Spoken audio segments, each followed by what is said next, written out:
하나님께서는 교회보다 먼저 가정을 먼저 주셨어요.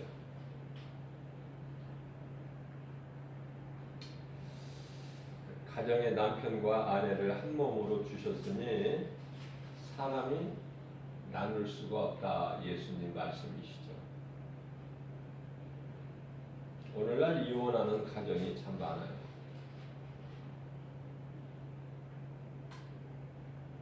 하나님 은혜로 살지를 못하기 때문에 내 생각으로 이혼을 하는 것이죠. 예수님께서는 빛과 어둠을 나누셨어요.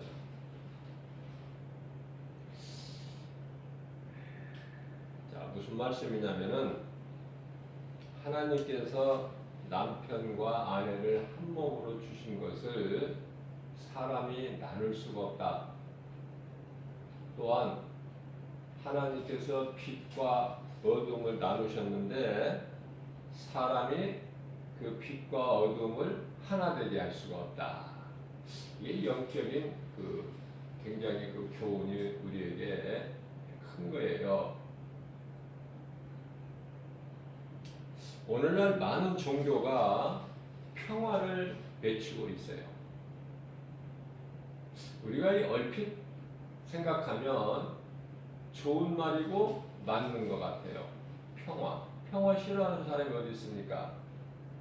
그러나 이거는 사탄이 속이는 거예요. 귀신들에게 속고 있는 거야. 종교다원주의죠. WCC. 우리는 다 하나님 사랑이시기 때문에 우리는 다 하나 돼야 된다.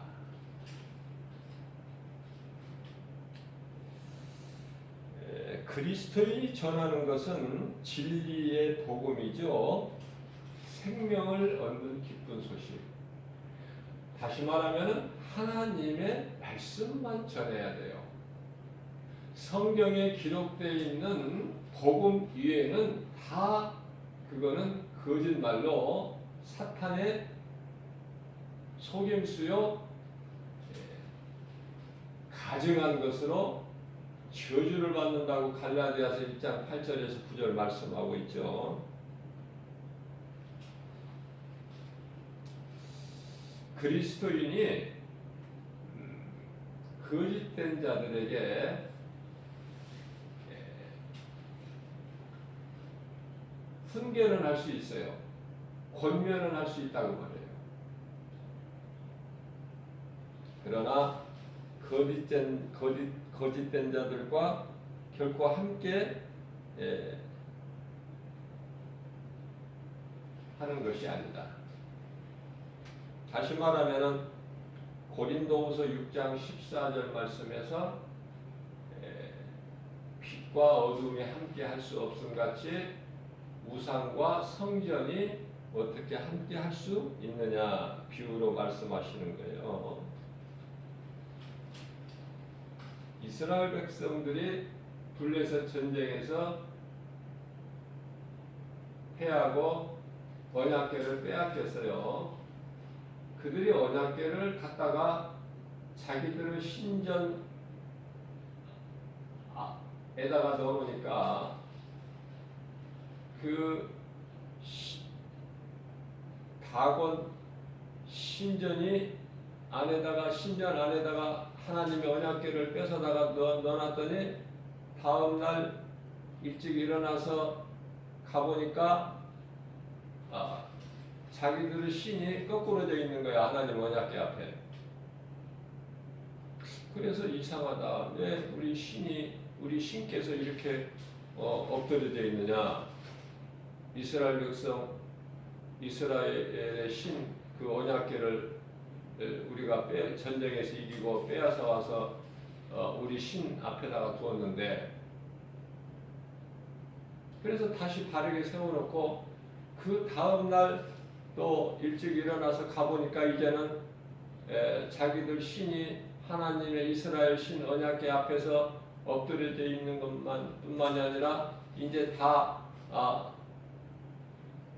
부서져 버린 거예요, 이제. 그래서 그들이 두려워서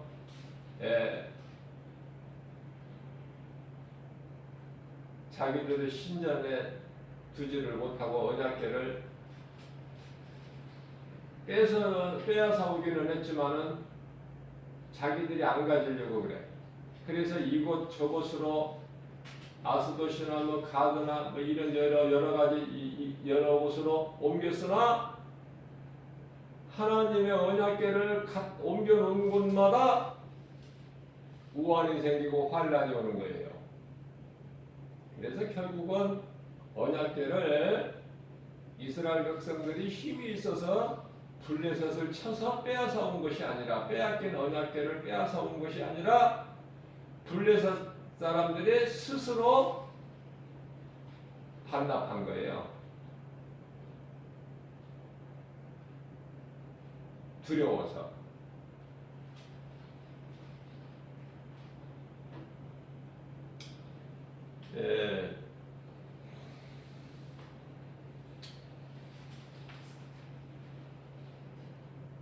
성막은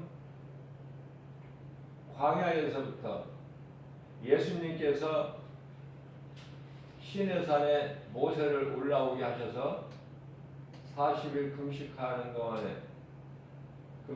가운데 하나님께로부터 계명을 받아가지고 내려와요.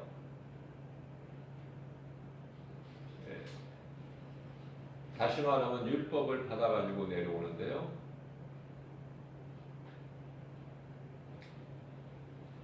그 율법을 사람이 지킬 수가 없어요. 그러니까 율법주의자들은 그 율법을 지키기 위해서 많은 수고와 노력을 하죠.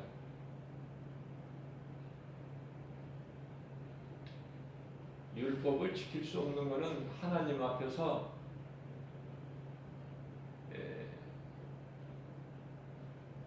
예를 들면은 왜 율법을 지킬 수가 없느냐? 사람은 율법을 다 지킨다고 생각하지만은 하나님께서는 율법을 지키라고 주신 것이 아니에요. 하나님의 뜻을 알아야 돼요.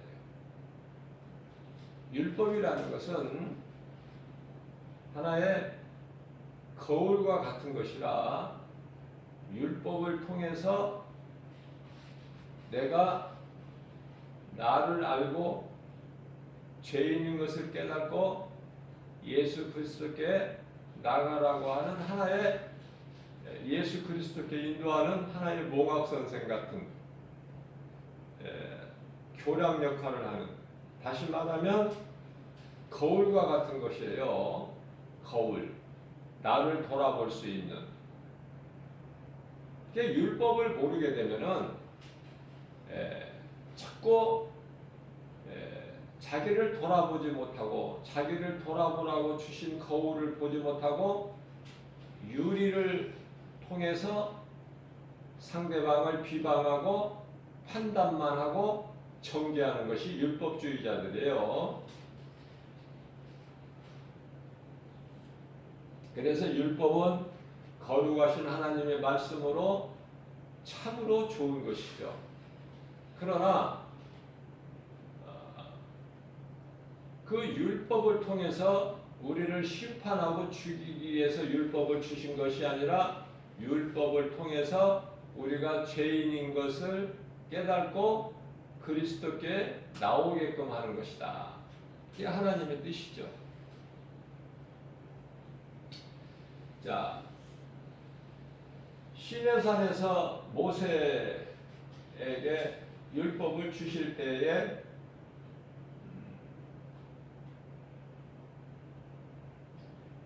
이 성막에 대한 청사진도 함께 주셨어요. 어떻게 성막을 만들어라. 그래서 이 구약 시대의 성막이라는 것은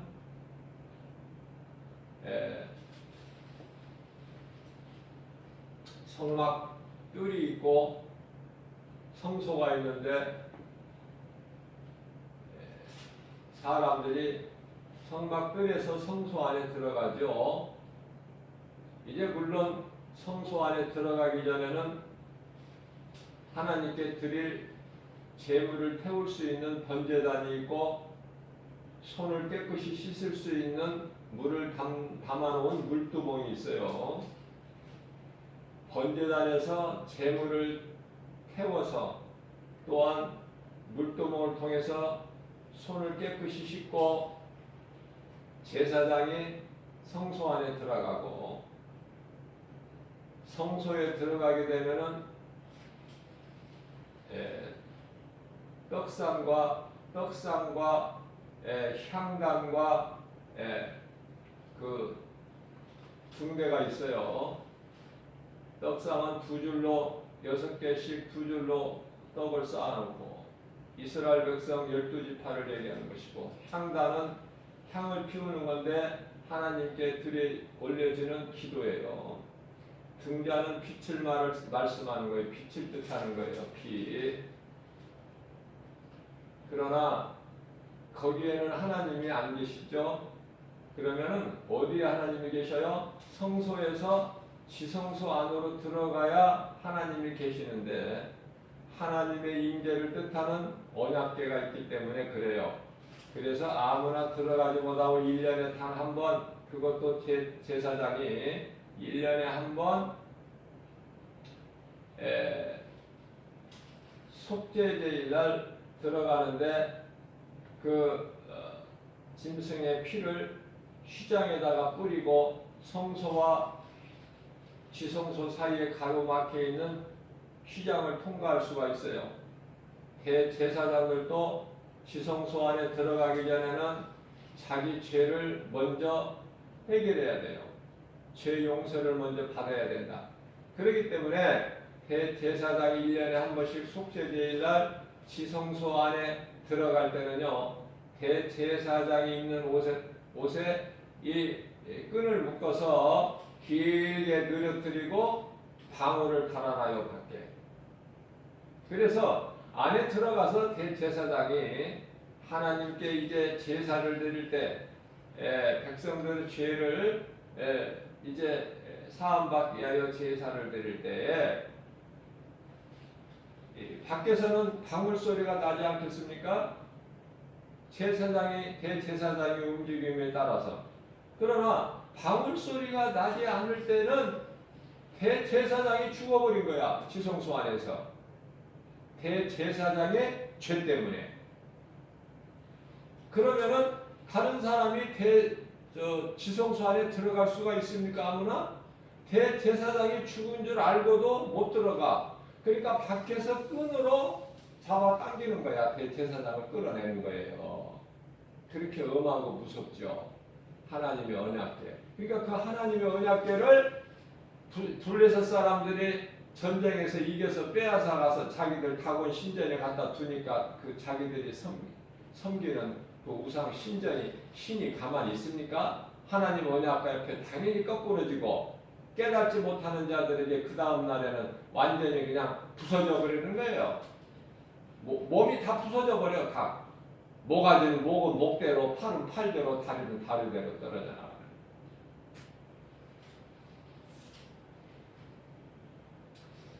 자, 그러면 이제 이거는 하나의 상징이에요. 하나님이 함께 하신다는 언약궤를 통해서. 언약궤 안에 뭐가 들었죠? 언약궤 안에는 아론의 쌍난 지팡이가 있고 금왕 아래 담겨진 만나가 담겨져 있잖아요. 그리고 하나님께서 시내산에서 돌판에게 모세를 친히 써주신 십계명이 들어있지 않습니까? 율법 안에는 십계명이 있어요. 출애굽기 20장 말씀을 보게 되면. 자, 그러나 이제 여러 번의 수없이 많은 전쟁을 통해서 만나가 담긴 금 항아리 아론의 쌍난 지팡이는 다 없어져 버리고 오직 이제 돌판에 써주신 계명만 남아 있어요.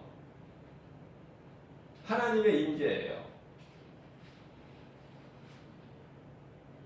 그건 어디까지나 하나님이 함께 하신다는 임재의 상징이죠. 언약궤가. 자, 그러나 이제 이 교회는요.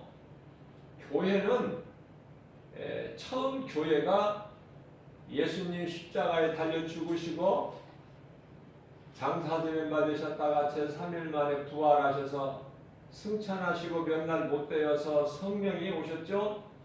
마가다락방으로 성령이 강림하신 거 아닙니까? 마가다락방이 첫 교회가 탄생된 거예요. 무슨 말씀이냐면은 구약 시대에는 성막 안에만 하나님이 계셨어요. 그러나 이제 예수님이 영광 받으신 이후에는 성전이 사람의 손으로 지은 이런 건물이 아니라는 것을 깨달아야 되는 거예요. 그래야 헛된 짓을 안 해요. 교회 사람이 손으로 지은 이 건물은 지 아무리 크고 아름답게 웅장하게 실제라도 유럽 같은 나라의 그 교회를 보면은요, 정말 감동이에요. 너무 크고 웅장하고 섬세하고 아름답고 뭐 말로 다 표현을 못하죠. 제자들이 그래서 예루살렘 성전에 나와서 예수님께 성전을 자랑하려고 할 때 예수님께서 돌 위에 돌 하나도 남김없이 다 무너지리라. 예수님의 몸이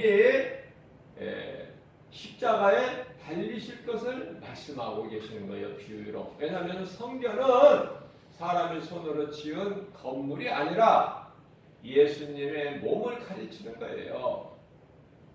자, 그렇다면 진정한 교회는 뭐예요? 고린도전서 3장 16절과 고린도전서 6장 19절에서 말씀하고 있는 성전은요, 믿는 자 몸이 성전이라고 말해요.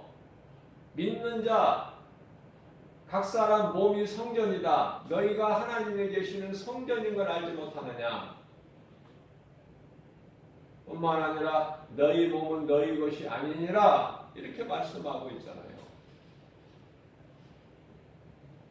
자, 이러한 말씀들을 우리가 성경을 통해서 바르게 알고 깨달을 때 건강한 신앙생활을 할 수가 있어요.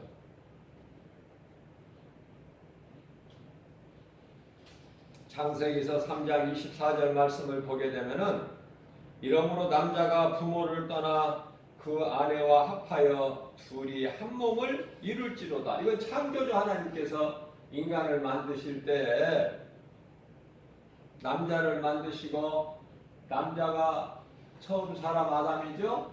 아담이라는 것은 사람이라는 뜻이에요. 혼자 독처하는 것을 보시니 에로보에서 그 남자 몸에서 갈비뼈 하나를 취해가지고 창세기서 2장 22절 말씀이죠. 여자를 만들었어요. 그렇기 때문에 여자 몸은요, 뭐 따로가 아니라니까. 남편의 일부라니까요. 물론 결혼을 하지 않으면 여자가 몸이 따로죠. 누구에게도 구속되지 않고 남자도 마찬가지예요. 결혼해야 남편이 되는 것이지 사도 바울처럼 결혼을 하지 않으면 가정이 없고 어디에도 매일 수가 없고 각각이죠. 각각. 결혼 안 하는 여자는 각각, 결혼 안 한 남자도 각각, 남편에게 매일 것도 없고 아내는 남편에게 매일 것도 없고 남편은 아내에게 매일 것도 없고 자유하죠. 자, 결혼을 창세기서 2장 24절에서 그러므로 남자가 부모를 떠나 그 아내와 합하여 둘이 한 몸을 이룰지로다. 이것이 하나님의 창조의 질서요. 자연인이에요. 자연인. 남자는 부모를 떠나서 아내와 합하여 둘이 한 몸을 이루는 거다. 이것을 이제 우리가 결혼한다, 장가가고 시집가는 것을 말하고 가정을 이루게 되는 것이죠.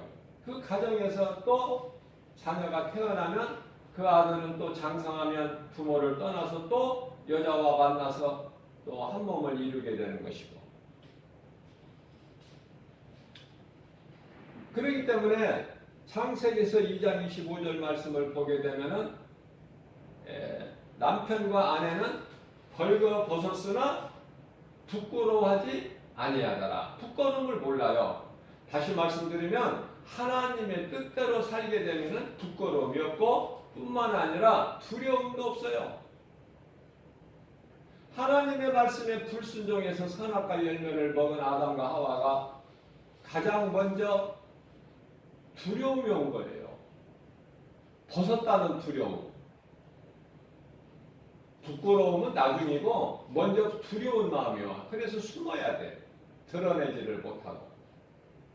인간의 지혜로 하나님을 떠난 아담과 그의 아내 하와는 무화과나무 잎으로 앞에 그 부끄러움을 가리지만은요, 역시 계속해서 두려운 마음뿐이 숨어야 돼요.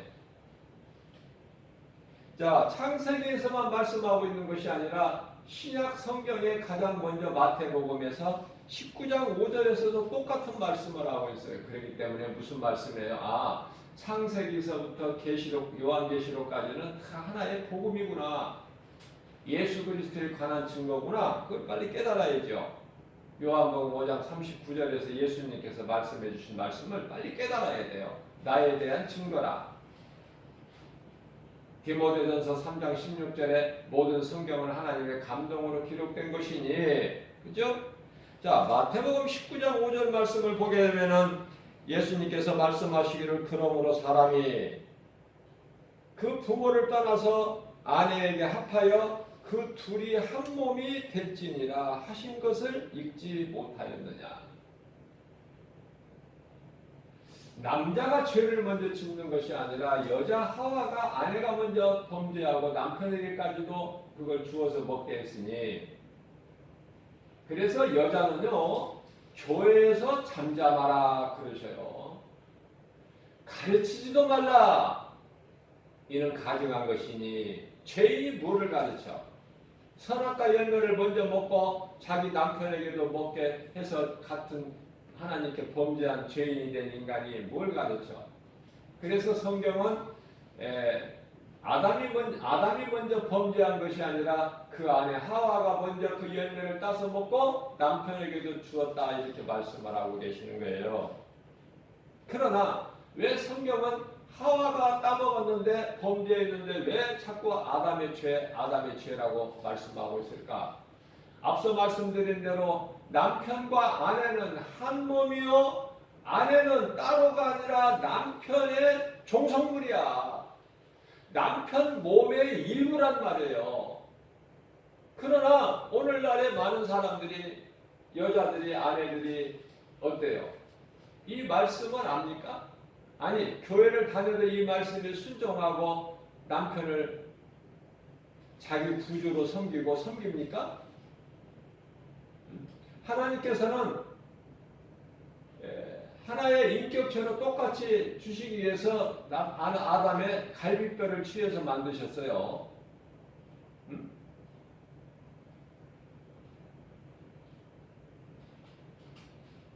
하나의 인격체로 누가 높고 낮고 그런 것이 없이 하나의 인격체로 함께 할 수 있도록 한 몸으로. 그러나 분명하게 하나님께서 그 직분을 맡겨주셨는데, 아내는 남편을 섬겨야 돼요. 주님 섬기듯이, 죽게 대하듯이 섬겨야 된다 그 말이에요. 그러면 남편은 아내를 섬기라고 하셨나요, 하나님께서? 아니에요. 남편은 아내를 사랑하는 거 아닙니까? 사랑. 왜? 네 몸의 일부니까. 네 아내는 네 몸의 일부야, 따로가 아니라. 영은 각각 아내나 남편이나 영은 각각 따르지만은 몸은 한 몸이란 말이에요. 하나님께서 한 몸을 이룰지라 합하여. 그래서 남편은 아내를 사랑하는 거예요. 사랑하면은 남편의 공부는 다 하는 거야. 그러면은 아내는 남편을 사랑하는 것이 아니라 남편을 주님 섬기듯이 섬기라고 말씀하셨다니 하나님께서. 그런데 오늘날 아내가 남편을 다는 아니지만은 일부는 남편을 아주 우습게 알죠. 섬깁니까 남편을? 그러니까 그런 사람들은, 그런 여자들은, 아내들은 하나님보다 자기가 더 높은 거야. 회개해야 돼요. 그래서 오늘날 가정이 이렇게 많은 가정들이 마지막 때라서 더 많이 가정이 무너지고 파괴가 되는 것은 다 귀신에게 속아서 다 깨트려져 버리는 거예요. 그 귀신에게 속아서. 그게 하나님이 기뻐하신 뜻이 아니라. 그러면은 이혼하고 갈라서게 되면은 그 자녀들은 어떻게 될까? 자녀들도 깨끗하지 못하다고 예수님 말씀하셔요. 그 환경 속에 있는 자녀들도 깨끗하지 못하니라 너희 자녀들도. 그러면 그 자녀들이 뭘 배우겠어요? 부모를 통해서. 그러면 그 자녀가 결혼하면 또 이혼해.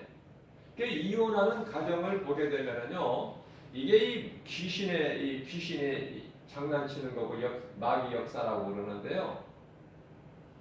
다시 말하면은 이 자동차 운전을 운행하는 데 있어서도요, 사고를 내는 사람이 또 내고 또 내고 그래. 음주운전 하는 사람, 술 먹으면 안 되는데, 술 먹고 운전하면 안 되는데, 술 먹고 운전한 사람이 또 술 먹고 운전하고 그 습관을 못 버린다 그 말이에요.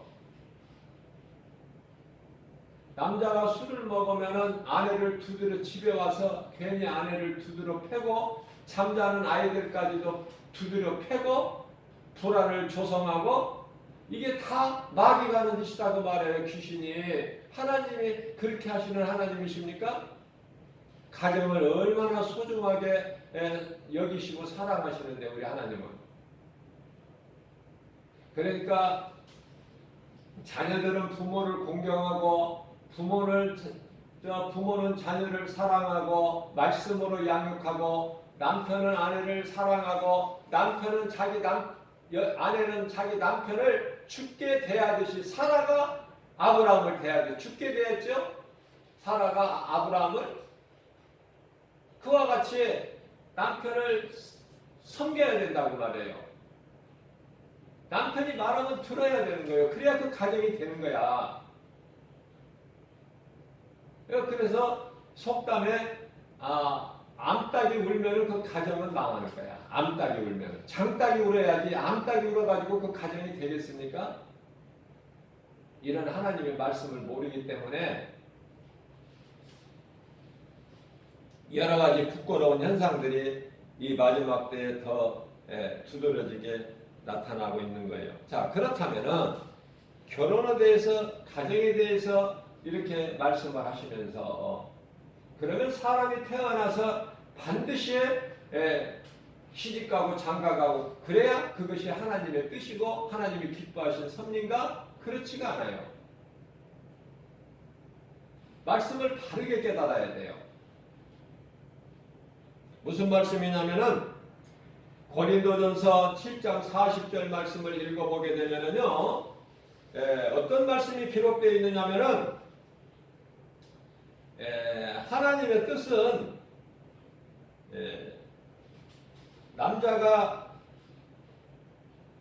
장가가는 것도 죄가 아니고 여자가 시집가는 것도 죄가 아니지만은, 잘하는 것이지만은, 그러나 남자가 장가가지 않고 여자가 시집가지 않는 것이 더 잘하는 것이다. 더 잘하는 것이다. 저는요, 이 말씀을 몰라서 결혼을 했지, 이 말씀을 내가 일찍 예수를 내가 영접하고 말씀을 내가 알았더라면 나는 결혼 안 해요. 인생이 사는 목적이 주님을 위해서 살고, 왜? 주님은 나를 구원하신 생명이니까. 주님을 위해서 살고 주님을 위해서 일하고 주님을 영광을 위해서 죽는 거 아닙니까? 그러나 이미 결혼해버렸잖아요. 하나님의 말씀을 모르고. 그러면 이제 말씀대로 살아야 되는데 아내를 사랑하고 자식을 사랑하고 아내는 남편을 섬기고 자식은 부모를 공경하고. 청개구리가 비가 오면은 그냥 개울개울 울잖아요. 귀가 따가울 만큼 울어. 왜 그렇습니까? 부모가 살아있을 때, 어미가 살아있을 때는 그렇게 말을 안 들어. 동으로 가라면 서로 가고, 북으로 가면 남으로 가고, 정반대야. 말을 안 들어. 그러다가 이제 어미 개구리가 죽고 나니까 그때 이제 깨닫고 슬퍼하면서 우는 거야. 100번, 1000번, 10,000번을 울어도 땅을 치고 통곡을 해도 소용없어요. 있을 때 잘해야 돼, 있을 때. 부모가 항상 그 자리에 있는 게 아니에요. 언젠가는 함께 할 수 없을 때가 와요. 살아있을 동안에 각자의 맡겨진 직분을 잘 감당하면서 하나님께 기쁨이 되어야 된다. 할 수만 있는 대로. 하나님의 말씀을 벗어나는 것은 악한 자예요. 그건 저주예요. 복이 아니라. 그래서 자기들의 생각으로 남편은 남편대로 아내는 아내대로 자기 생각으로 하나님 말씀보다 더 자기가 하나님보다 높아서 마음대로 이혼하고 갈라서고 자식은 부모 공경도 안 하고 부모는 자식 용서도 안 하고 사랑도 안 하고 하나님의 말씀으로 양육도 안 하고 그래가지고 그 가정이 되어지냐 그 말이에요. 되는 것 같지만 안 돼. 빨리 깨닫고 회개하고 하나님께로 나와야 그 가정이 행복한 가정이 되는 것이고 가정이 이 땅에 사는 동안에 가족관계처럼 가까운 것이 어디 있습니까? 하나님 다음으로 중요한 것이 가정 아닙니까?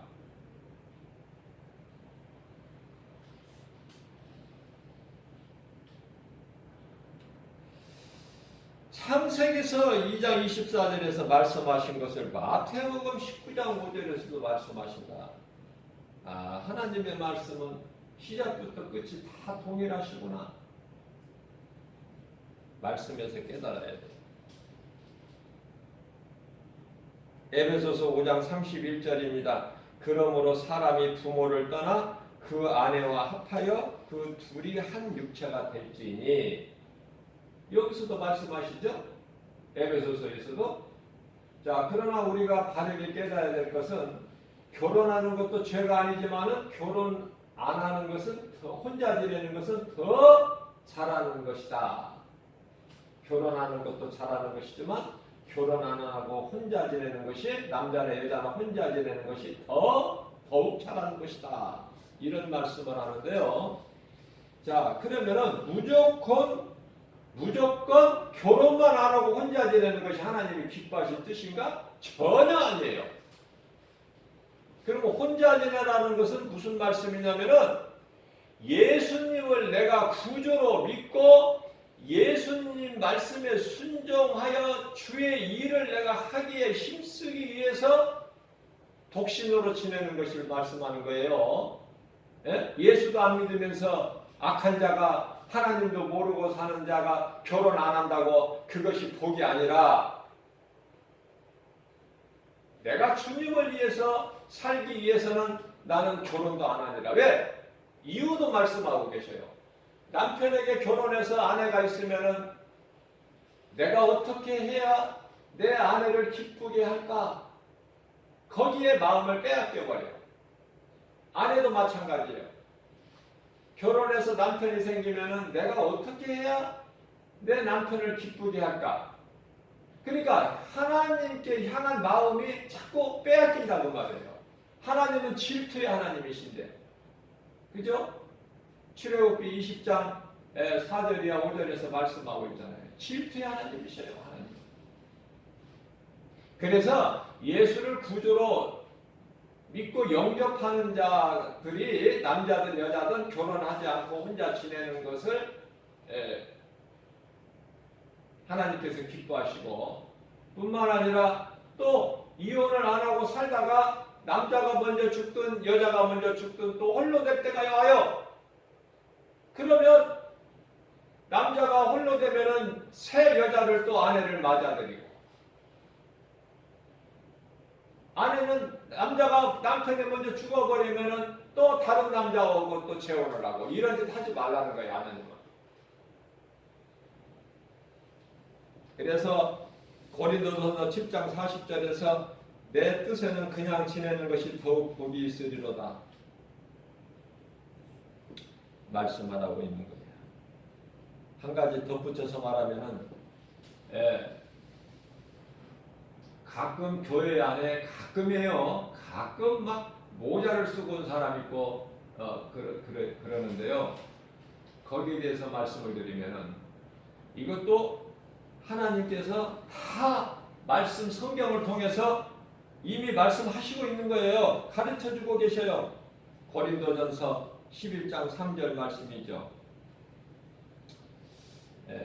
남자는 머리를 가리면 안 돼요. 남자는 머리를 가리면 안 된다. 모자를 쓴다든지 그러면 안 돼요. 남자가 머리를 길게 여자같이 그냥 늘어뜨리는 사람들도 있죠? 안 되는 거예요, 그거는.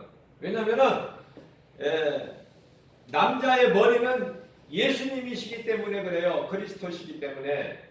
자, 그렇다면은, 여자의 머리는 그리스도신가? 아니에요. 여자의 머리는 남자예요. 그렇기 때문에 고린도전서 11장 3절 말씀을 보게 되면은, 그러나 나는 너희가 알기를 원하노니, 모르는 자가 되지 말고 알기를 원하신다는 거예요. 하나님께서 각 남자의 머리는 그리스도요, 여자의 머리는 남자요, 그리스도의 머리는 하나님이시다. 그 머리, 그 영광을 가리면 안 되는 거야. 그만큼 소중한 거예요. 그래서 이 카톨릭에는 그 여신도들이 머리에 하얀 그 수건을 쓰지요. 그 성경적인 거예요. 그러나 우리가 이 개신교에서 그렇게 할 필요가 없는 것은, 그러면 하나님의 말씀을 벗어난 것인가? 그렇지가 않아요. 또 왜 그러냐면은, 여자가 그렇게 머리에 수건을, 카톨릭같이 이렇게 머리에 수건을 가리지 않아도 여자는 자연적으로 머리가 길잖아요. 긴 머리가 그 수건 역할을 해준다고 말씀하고 계셔요.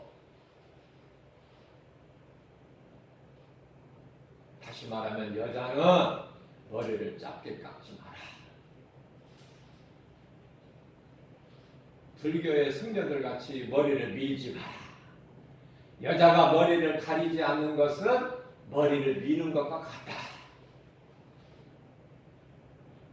성경을 읽어야 알죠. 읽어보세요. 성경을 읽어야지 알지. 성경 읽지도 않고 그냥 답만 구하려고 하지 말고, 성경 하나님 말씀을 세세하게 자세하게 기록되어 있는데, 신약 성경은 전부 해봐야 짧아요. 구약의 3분의 1밖에 더 됩니까? 두께를 보면은. 안 믿고 어떻게 얼랑뚱땅 그냥 뭐를 아는 척을 하려고 하니까 앞뒤가 안 맞는 거야. 하나님 말씀을 바르게 읽고 깨달아야 되는. 이 말씀과 관련하여 창세기에서 24장 64절 65절 말씀을 보면은, 이제 아브라함의 늙은 종을 통해서 이제 그 고향 땅을 하란을 향하여 이제 종을 보내고, 늙은 종이 이제 주인의 명을 따라서 이삭의 아내 될 사람을 이제 찾으러 가잖아요. 가서 결국은 기도하는 가운데 하나님이 기뻐하신 뜻대로 고향에 가서 리브가를 데리고 오잖아요.